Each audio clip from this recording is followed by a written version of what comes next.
France set to intercept migrant taxi boats at sea within 300 metres of its beaches to stop crossings to the UK. The new plan will be announced at the Franco-British summit in July. This is during President Macron's state visit. Can't wait for that. Have you got your tickets? Meanwhile, Labour have faced criticism for blaming the record channel crossings on good weather, despite data showing that the Rwanda asylum scheme had actually helped reduce arrivals when the weather was equally as good and the numbers were down.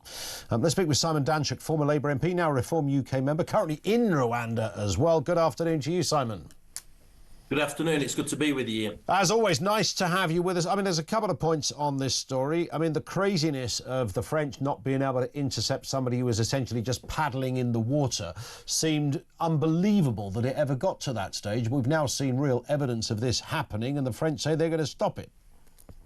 Yeah, well, we can't rely on the French to stop the illegal immigrants coming into Britain, can we? I mean, we've paid them millions over a number of years now, and they've done nothing to affect the fact that loads of illegal immigrants are coming into Britain, and the numbers are continually going up. Yeah, they have a law that says that they can't intercept illegal immigrants in shallow waters. I mean, it's a complete nonsense.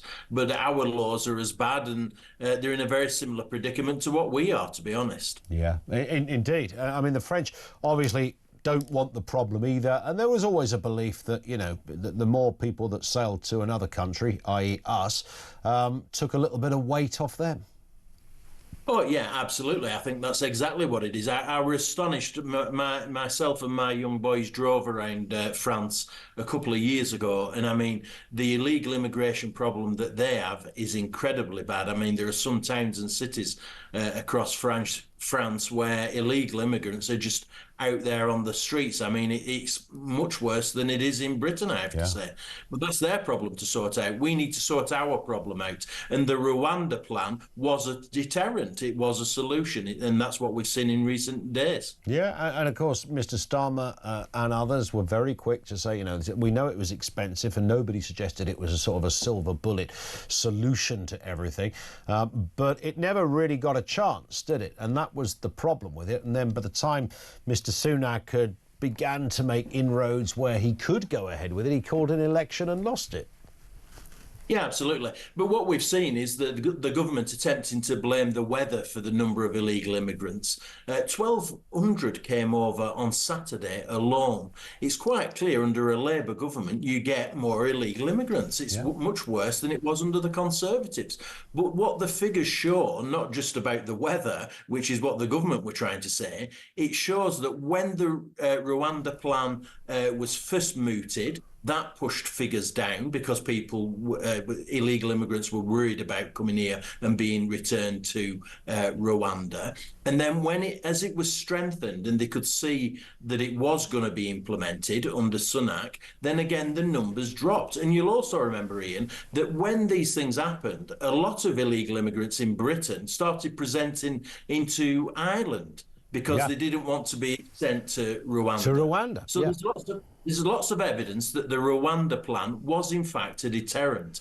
And fair enough, Sunak struggled to get it through Parliament, etc. But it was Labour MPs that were opposing it, making it more difficult.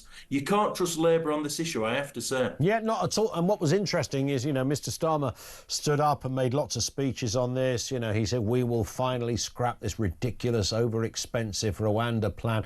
And he said it as if he had the sort of weight of support of the entire planet behind him. And spectacularly, classic Starmer, it wasn't replaced with anything. He didn't say, we're going to get rid of it, but don't worry, because we're going to do this instead. He's done absolutely nothing, and we've seen the numbers rise. Absolutely. He came to power last July, and he scrapped this plan, which was beginning to work. He's wasted a load of money because a lot of money was spent getting it to where it is. And it tells you all you need to know about Starmer. That's the reality of it. He doesn't want a deterrent. He's happy to have open borders. The only plan he did propose was smashing the gangs. Well, Starmer's certainly not smashing the gangs. He's smashing the Labour Party's reputation, I have to say. And there'll be many in the government that aren't happy with that. 100%. Simon, thank you. Enjoy the rest of your time in Rwanda.